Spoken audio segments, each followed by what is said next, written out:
¿Sabes si padeces de hipertensión arterial?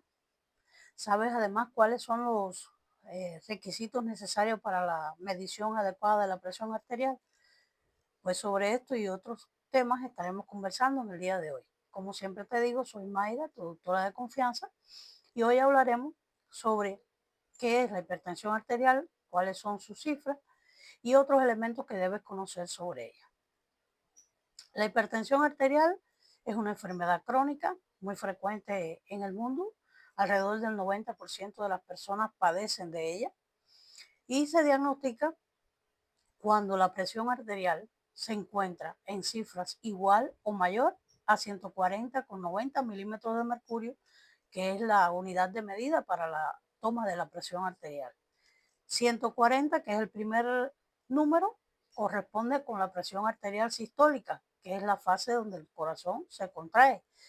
Y el número siguiente, es decir, el número que queda, se dice en el segundo momento, es la hipertensión o la presión diastólica, que corresponde con la relajación o diástole. Cualquiera de las dos cifras que estén por encima de 140,90 se considera hipertensión arterial. Por ejemplo, si usted tiene 150,90, usted tiene una hipertensión arterial predominantemente sistólica. Si usted tiene 140,100, tiene una hipertensión predominantemente diastólica. Y si ambas cifras están elevadas, usted tiene una hipertensión arterial sistodiastólica. Esto es importante conocerlo. También es importante saber que si usted tiene otra enfermedad asociada, como el caso de la diabetes mellitus, se considera hipertenso ya después de tener 130,80 milímetros de mercurio, ya se considera hipertenso si usted además padece de diabetes mellitus. Incluso en la actualidad, algunos autores plantean que todo paciente que tenga la presión arterial mayor de 135,85 milímetros de mercurio se puede considerar hipertenso. Lo cierto es que la presión arterial normal, casi todos los autores coinciden en que debe estar la cifra de presión por debajo de 120,80 milímetros de mercurio. Es importante también que usted conozca que la presión arterial, para su diagnóstico, necesita ser medida al menos en tres ocasiones durante un periodo de diferencia entre una toma y la otra entre 3 y 7 días para confirmarlo. Y en una persona, por supuesto, estamos hablando de adultos mayores de 18 años, porque en el niño los conceptos pueden variar.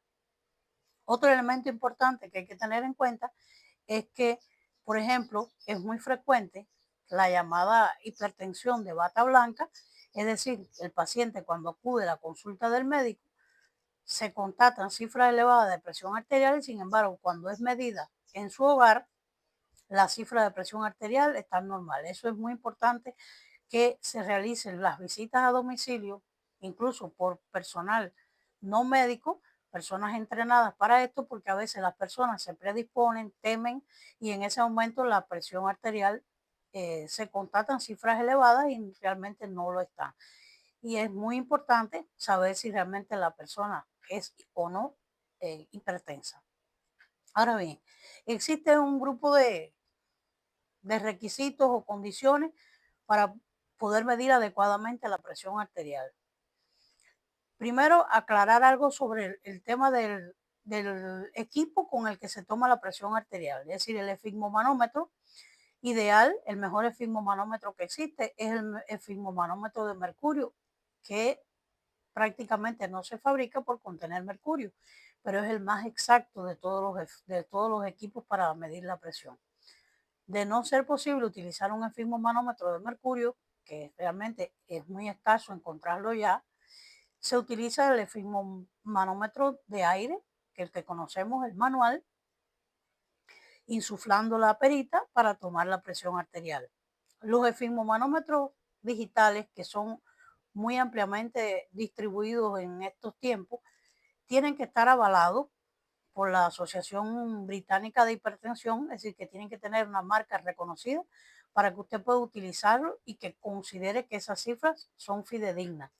Porque si no, de lo contrario, esos esfigmomanómetros no están autenticados para la toma de la presión arterial.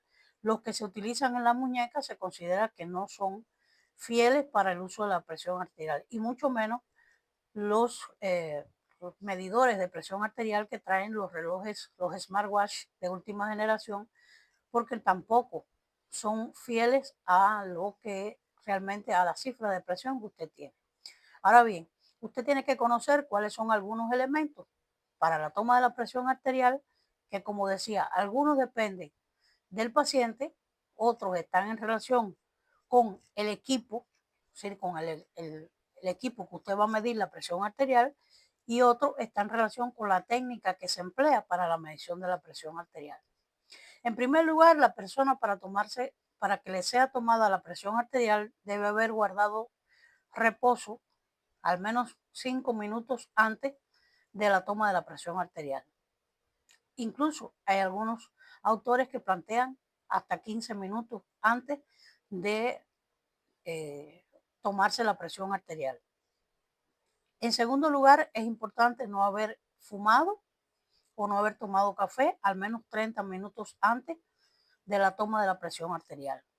El paciente debe estar sentado con el brazo, es decir, adecuadamente recostado a la silla, con el brazo encima de la mesa, a la altura del corazón, y en el momento de la toma de la presión no debe conversarse o establecer algún comentario en relación con esto, es decir, tranquilidad absoluta para que le realicen la toma de la presión arterial. Este elemento es muy importante porque esto puede hacer pequeñas variaciones o fluctuaciones de las cifras de presión arterial. En los ancianos es muy importante que además, es decir, las personas mayores de 60 años, que ya son personas de la tercera edad, es importante que la presión arterial se tome además de sentado, que se tome de pie y acostado. Porque a veces en el anciano existe la llamada hipotensión ortostática, que son cambios de la presión en dependencia de la postura que tenga el paciente. También es importante cuando usted se va a chequear la presión por primera vez que sea tomado en ambos miembros superiores e incluso en los miembros inferiores, porque como veremos más adelante, hay enfermedades indicativas o causantes de hipertensión arterial que están relacionadas con este tipo de proceder. Se toma la presión arterial en los miembros superiores y el miembro superior que generalmente de la presión se obtenga la cifra más elevada de presión arterial, generalmente se le denomina brazo control o es donde usted debe decir que le tomen siempre la presión arterial en ese brazo. A veces es el derecho, pero en otras ocasiones es el brazo izquierdo.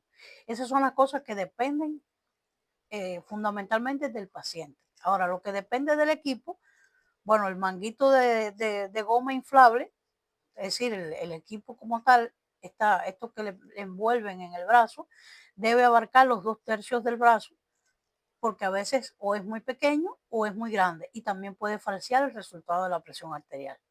Que depende de la técnica. Las cosas que dependen de la técnica están relacionadas con, primero se le debe tomar el pulso al paciente, ponerle el efigmo, pero se le toma el pulso al paciente.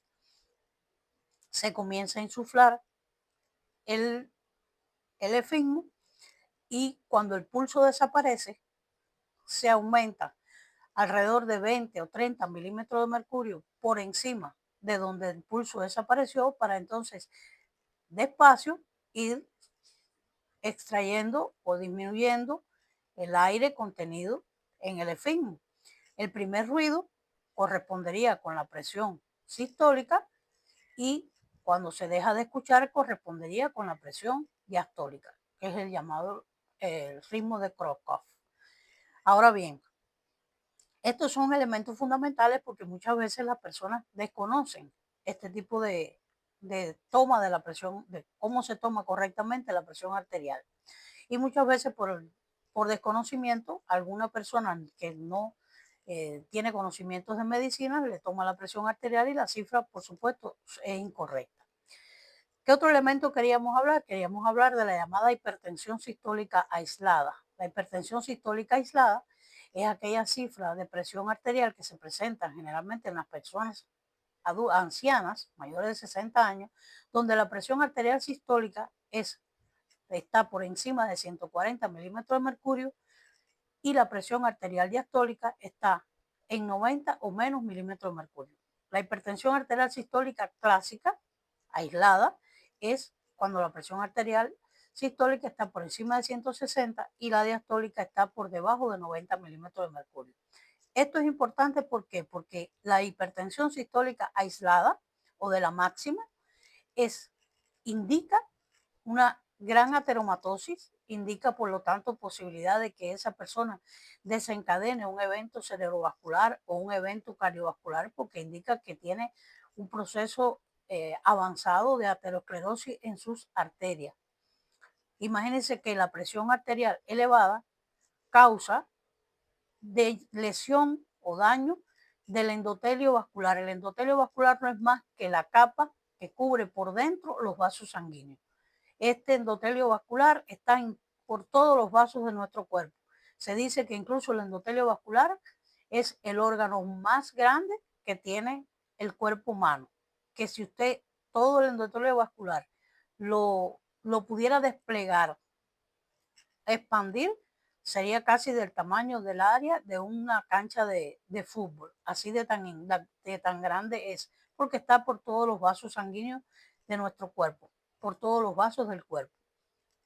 Se lesiona el endotelio vascular y esto trae como consecuencia la mayoría de las complicaciones de la hipertensión arterial. También recordar que la hipertensión arterial es una enfermedad que se asocia a trastornos metabólicos, sobre todo a la diabetes mellitus.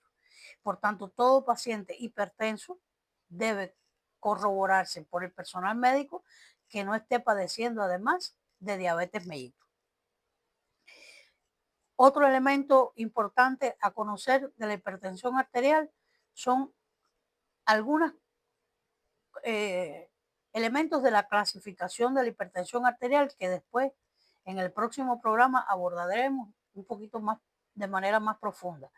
Pero la hipertensión arterial puede ser primaria o secundaria. La hipertensión arterial primaria es aquella en la que su causa no es conocida, es decir, no es que sea totalmente desconocida, pero que responde a múltiples causas.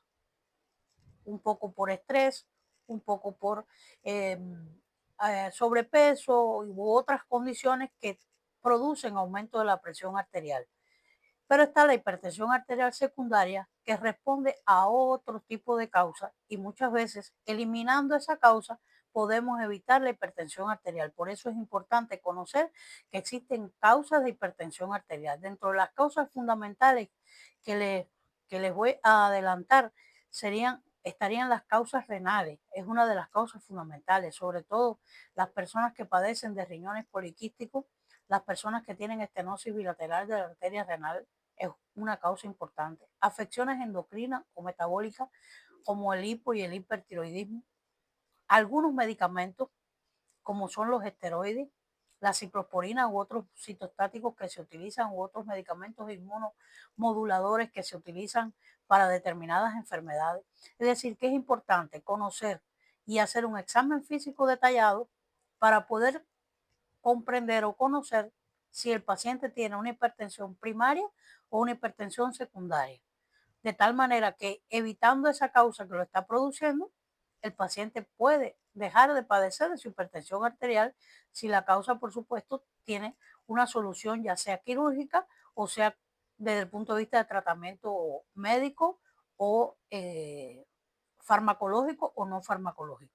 Vamos a tratar en el tema del jueves algunos otros elementos de las causas secundarias de la hipertensión arterial, que como les decía son indispensables, y espero que, como siempre les digo, este contenido le haya servido de utilidad a usted o a algún familiar suyo que esté padeciendo de hipertensión, que también es conocida como la asesina silente porque produce muchas complicaciones sin usted saber que padece la enfermedad.